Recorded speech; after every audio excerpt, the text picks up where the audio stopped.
Hey everybody, welcome to my channel, Michael Romeo Talks Books. But right now it's Vlogmas, as some of you may know.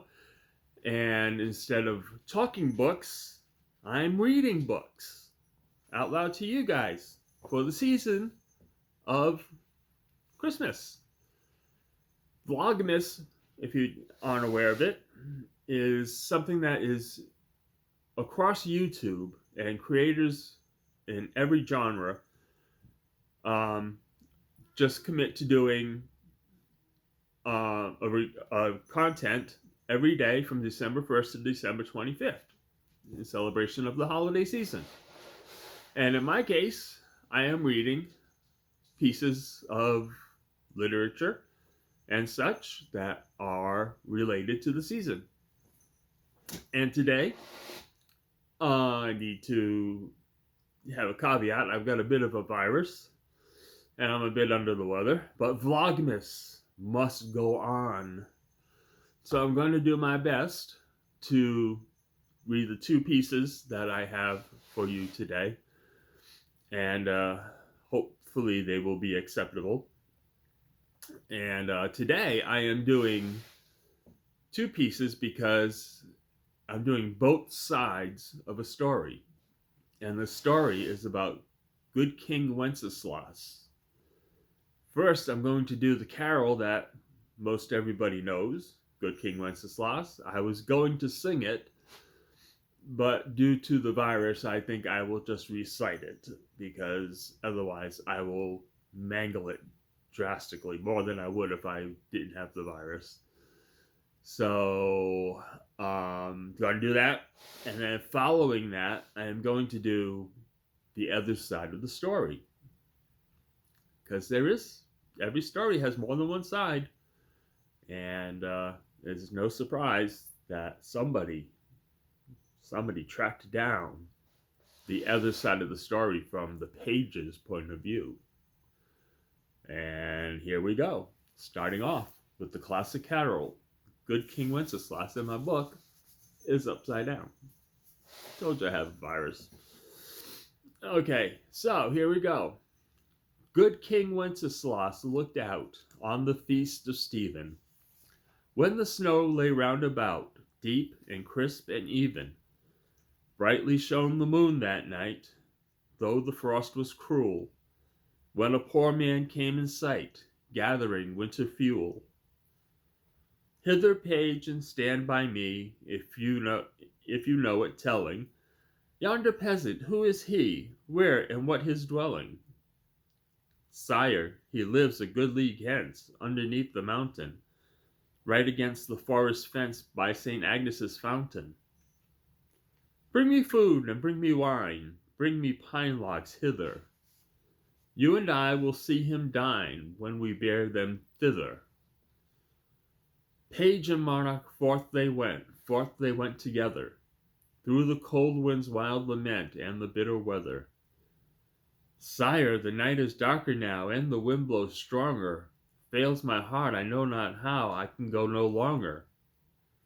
Mark my footsteps, my good page, tread now in them boldly. You shall find the winter's rage freeze thy blood less coldly. In his master's steps he trod, where the snow lay dinted. Heat was in the very sod which the saint had printed. Therefore, Christian men, be sure, wealth or rank possessing, you who now will bless the poor shall yourselves find blessing. Isn't that lovely? Good King Wenceslas brought food and fuel to a poor man gathering in his forest. But like we said, there's another side of the story. Another side. Wenceslas, The Inside Story by Oliver Pritchett. Hither, said the page, and stand by me. He was in his usual place at the end of the saloon bar, and with his usual pint of brown and mild in front of him. Of course, he had long since retired, but we still called him the page. He was a plump little man in a dapper double-breasted blazer and houndstooth trousers. His buttons, toe caps, and balding head gleamed in the firelight. He always lay in wait to corner someone and tell them about his part in the famous events which took place on the Feast of Stephen. "Brightly shines the moon this night," he announced. I tried to ignore the bait and stared concentratedly at a beer mat, reading the advertising slogan on each side with exaggerated interest. "The rude wind's lament is loud," he said. I took the change from my pocket and counted it methodically. "Cruel frost," he persisted. At last I had to relent. "You must be the page who—" "The very one," he replied. You could sense his triumph as he knew he had hooked me. "I always think about it at this time of the year when my chilblains start playing up," he said. "That is when I first started getting them, of course." "King Wenceslas must have been a very caring monarch," I observed sagely. "So they say." There was something enigmatic in his tone, hinting at hidden depths and a darker secret. He was trying to lead me on. I made one more effort to frustrate him.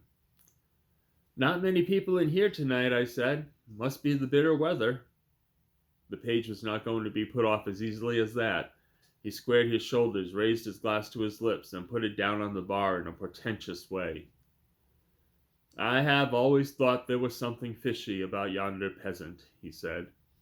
"It has never been satisfactorily explained what he was doing out there in the snow that night."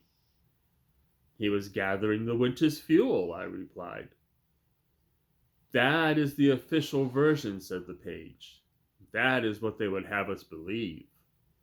But there are one or two things which do not quite fit in this story. First of all, he was not a local man, was he? If you remember, he lived a good league hence. Now, that is probably about 4.5 miles as the crow flies. I will tell you something else peculiar. We all know that he lived underneath the mountain, right against the forest fence." He gave me a hard, meaningful stare. "So?" "So," the page went on, "if he lived right against the forest fence, he had all that winter's fuel right there on his doorstep.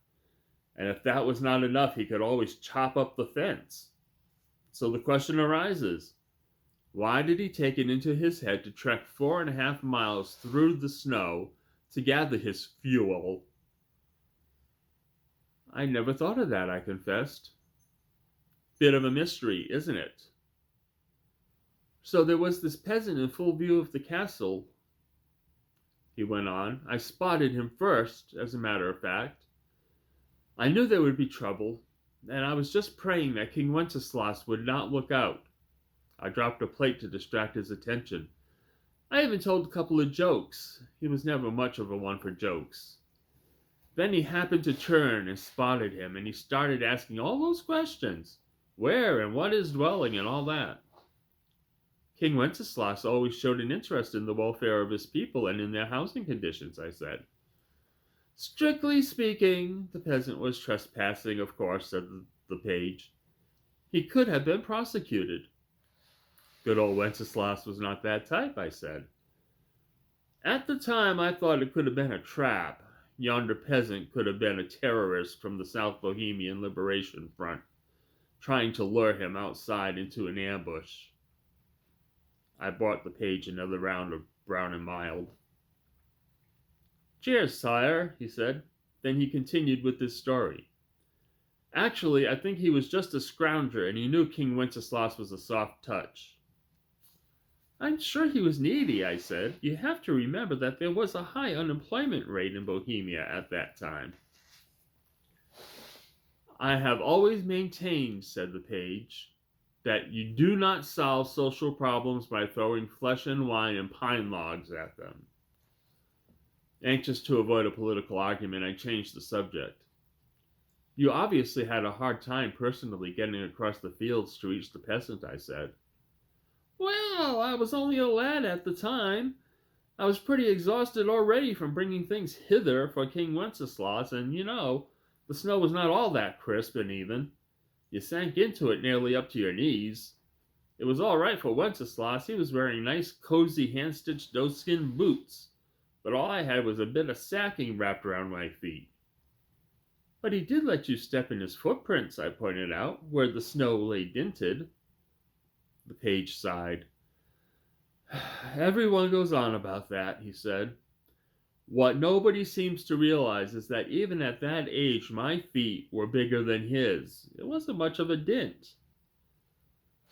The thing I've always wondered about, I said, is what actually happened when you got the peasant back to the castle. The first thing that happened is that I retired to bed with a 5-day flu. When I got up again, I found that the peasant was still there. King Wenceslas had appointed him as steward, a sort of instant job creation scheme. He wasn't a bad fellow, really, very efficient, reorganized the castle's financial structure, even reduced the fuel bill. The page stared glumly into his beer. Of course, he became quite a favorite with the king. Things were never really the same after that. Everything ran very smoothly, but the atmosphere just wasn't the same. I often thought to myself, if only Wenceslas had not looked out that night. I looked him up in an encyclopedia, I said. Wenceslas, I mean. It said he was murdered in 929. What is the story behind that? The page looked uneasy. I wouldn't know about that, he said. Nothing to do with me. He finished his drink hurriedly and made for the door. As he opened it, he buttoned up his coat and shivered. The night is darker now, he said, and the wind blows stronger. The mystery of who killed King Wenceslas. And that is my attempt to read today with this savage thing I've got. But hope you enjoyed it, and hope tomorrow when I sit down to record I'm feeling a little better, because I think, what's tomorrow? Tomorrow's the 14th. Tomorrow is my reading of the Messiah, and if you recall, if you saw my Vlogmas Eve video, I introduced my Vlogmas scheme and what I was going to do. I said that when I get to the Messiah, it was going to be like you never heard it before. However, you have to have heard it to get the jokes. So if you haven't heard the Christmas oratorio part of the Messiah, give it a listen. You can find it on YouTube, you can find it on Spotify, you can find it almost anywhere. You don't have to listen to the whole Handel's Messiah unless you want to. But just listen to the Christmas part. Because if you don't, you won't get tomorrow's humor. And on that note, we'll see you later. You know what I'm going to do? I'm going to put a link. I'll put it in tomorrow's video since it's related to it. But I'll put in a link to something on YouTube that has the Christmas oratorio in it. That way you can have an easy find for listening to it. Okay? Those of you who have already listened to it, who know it, I've listened to it so many times I practically know it by heart. You guys are in for an absolute treat for the piece I'm going to read tomorrow. I roared the first time I read it. And on that note, we'll see you tomorrow. Don't forget to like and subscribe if you haven't done so already. And onward with Vlogmas. Talk to you later.